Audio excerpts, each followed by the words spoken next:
Un brasier sans fin. Alors que les flammes continuent de ravager l'Australie, dans l'État de Nouvelle-Galles du Sud, les autorités ont annoncé qu'elles consacreraient 1,2 milliard de dollars australiens, soit 740 millions d'euros, à la réparation des infrastructures. Une aide qui s'ajoute aux 2 milliards de dollars australiens déjà promis par le gouvernement fédéral. Pendant ce temps, les autorités de l'État voisin de Victoria ont prolongé de 2 jours l'état de catastrophe naturelle.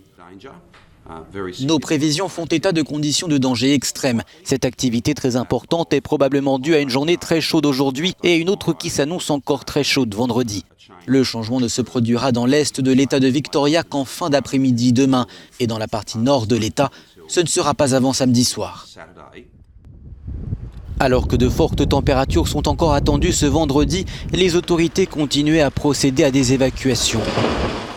Les habitants sont particulièrement marqués. C'était juste extrêmement terrifiant.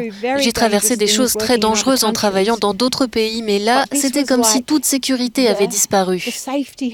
Nous avons été trahis. Ces plantations de pin sont maintenant nos ennemis. Il y a des démons qui sont là, à nous attendre.